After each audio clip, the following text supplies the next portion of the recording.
Hello guys, నేను మీ Gaurav. Welcome back to our channel unique updates. Guys daily లాగే ఈ రోజు కూడా మనం పుష్ప 2 మూవీకి సంబంధించిన కలెక్షన్ గురించి అయితే మాట్లాడుకుందాం. సో అంతకంటే ముందు అందరికీ నూతన సంవత్సరం శుభాకాంక్షలు. సో ఈ 2024లో మన తెలుగు ఇండస్ట్రీ నుంచి అయితే 2 బ్లాక్ బస్టర్ హిట్స్ అయితే రావడం జరిగింది. ఒకటి మన డైనోసార్ ప్రభాస్ గారు నడిచిన కల్కి మూవీ రావడం జరిగింది. ఈ సినిమా దాదాపు 1000 కోట్లకు పైగా కలెక్ట్ చేయడం జరిగింది. రెండోది వచ్చేసి మన ఐకాన్ స్టార్ అల్లు అర్జున్ గారు నడిచిన పుష్ప 2 సినిమా. ఈ సినిమా కూడా దాదాపు 1000 కోట్లకు పైగా కలెక్ట్ చేసి ప్రెసెంట్ అయితే బాహుబలి రికార్డ్ని బద్దలు కొట్టడానికి ముందుకు దూసుకెళ్లడం జరుగుతుంది. సో అలాగే 2025లో కూడా మన తెలుగు ఇండస్ట్రీ నుంచి పాన్ ఇండియా మూవీస్ ఏవైతే రాబోతున్నాయో అవి కూడా దాదాపు అద్భుతమైన కలెక్షన్ తెచ్చుకొని దాదాపు 1000 కోట్లకు పైగా కలెక్ట్ చేయాలని చెప్పి మనం అందరూ కోరుకుందాం. సో అలాగే ఛానల్ ఎవరైనా కొత్తగా విజిట్ చేస్తున్నట్లయితే ఛానల్ సబ్స్క్రైబ్ చేసుకొని బెల్ ఐకాన్ అయితే ఆన్లో పెట్టుకోండి. సో ఫైనల్ గా మనం పుష్ప 2 మూవీకి సంబంధించిన కలెక్షన్ గురించి ఒకసారి మనం మాట్లాడుకున్నట్టయితే, so last year biggest blockbuster movie, last year అనే కాదు ఎంటైర్ మన ఇండియన్ హిస్టరీలో బిగ్గెస్ట్ బ్లాక్ బస్టర్ మూవీ ఏదంటే పుష్ప 2 సినిమా. ఎందుకంటే ఈ సినిమా ఇప్పటివరకు ఇండియన్ హిస్టరీలో ఎక్కువ ఓపెనింగ్స్ తెచ్చుకున్న సినిమాగా, అలాగే ఎక్కువ గ్రాస్ని సాధించిన సినిమాగా, అలాగే ఎక్కువ ఇండియా నెట్ కలెక్షన్ కలెక్ట్ చేసిన సినిమాగా, అలాగే చాలా ఫాస్ట్గా 1000 కోట్లు అందుకున్న సినిమాగా అయితే ఈ సినిమా అయితే కొత్త రికార్డ్ని అయితే క్రియేట్ చేయడం జరిగింది. సో పుష్ప 2 సినిమా అనేది ఇండియన్ హిస్టరీలో ఒక మైల్ స్టోన్ సినిమాగా అయితే ఉండబోతుంది. సో ఫైనల్ గా మనం పుష్ప 2కి సంబంధించిన కలెక్షన్ గురించి మనం ఒకసారి మాట్లాడుకున్నట్టయితే,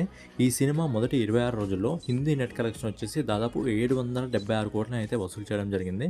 అలాగే 27 రోజు అంటే నిన్న ఈ సినిమా దాదాపు 6,50,00,000 రూపాయలని వసూలు చేయడం జరిగింది. అలాగే ఈ రోజు అందరికీ హాలిడే ఉంది కాబట్టి న్యూ ఇయర్ రోజు తిరిగి ఈ సినిమాను చూసిన వాళ్ళు కూడా తిరిగి ఇంకోసారి ఈ సినిమాని చూడడానికి అయితే వెళ్ళడం జరుగుతుంది. సో ఈ సినిమా హిందీ నెట్ కలెక్షన్ ఈ రోజు దాదాపు ఇప్పటివరకు మనకు వస్తున్న ఎస్టిమేటెడ్ రిపోర్ట్ ప్రకారం 8,50,00,000 రూపాయలు అయితే వసూలు చేయడం జరుగుతుంది. ఫైనల్ గా పుష్ప 2 సినిమా మొదటి 28 రోజుల్లో హిందీ నెట్ కలెక్షన్ వచ్చేసి 791 కోట్ల రూపాయలు అయితే వసూలు చేయడం జరిగింది.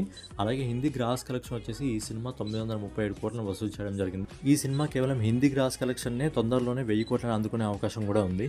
అలాగే పుష్ప 2 సినిమా హిందీ లాంగ్వేజ్ కాకుండా మిగతా మన south India language Telugu, Tamil, Kannada, Malayalam ఈ అన్ని లాంగ్వేజ్ నుంచి సౌత్ ఇండియా గ్రాస్ కలెక్షన్ ఈ 28 రోజుల్లో 592 కోట్లను అయితే పుష్ప 2 సినిమా వసూలు చేయడం జరిగింది. సో పుష్ప 2 సినిమా ఫైనల్ గా ఆల్ ఇండియా గ్రాస్ కలెక్షన్ వచ్చేసి అన్ని లాంగ్వేజ్ల నుంచి కలిపి 28 రోజుల్లో 1529 కోట్ల రూపాయలను అయితే వసూలు చేయడం జరిగింది. అలాగే ఓవర్సీస్ మార్కెట్ నుంచి అంటే విదేశాల నుంచి పుష్ప 2 సినిమా దాదాపుగా 271 కోట్ల రూపాయలని ఇప్పటి వరకు వసూలు చేయడం జరిగింది. ఫైనల్ గా సుకుమార్ గారి డైరెక్షన్ లో అల్లు అర్జున్ గారు నడిచిన పుష్ప 2 సినిమా ప్రపంచవ్యాప్తంగా మొదటి 28 రోజుల్లో దాదాపు 1800 కోట్ల రూపాయలను అయితే వసూలు చేయడం జరుగుతుంది. పుష్ప 2 సినిమా ఏదైతే బాహుబలి 2కి సంబంధించిన లైఫ్ టైం కలెక్షన్ దాదాపు 1811 కోట్ల రూపాయలను వసూలు చేయడం జరిగిందో, ఆ సినిమాకి సంబంధించిన రికార్డుని అయితే మరో 2 రోజుల్లో బ్రేక్ చేయడం జరుగుతుంది. సో ఇండియన్ హిస్టరీలోనే పుష్ప 2 ఒక బిగ్గెస్ట్ బ్లాక్ బస్టర్ మూవీగా అయితే నిలవబోతుంది. సో ఫైనల్ గా పుష్ప 2 సినిమా ఎన్ని కోట్ల వరకు వెళ్తుందని మీరు అనుకుంటున్నారని కింద కామెంట్ చేయండి. అలాగే మీకు వీడియో నచ్చినట్లయితే ఖచ్చితంగా లైక్ చేయండి. మీరు లైక్ చేయడం వల్ల ఈ వీడియో ఇంకా ఎక్కువ మందికి షేర్ అవుతుంది కాబట్టి ఖచ్చితంగా లైక్ చేసి, కామెంట్ చేసి, సబ్స్క్రైబ్ చేసుకొని బెల్ ఐకాన్ అయితే ఆన్లో పెట్టుకోండి. జై హింద్, జై భారత్, నమస్తే.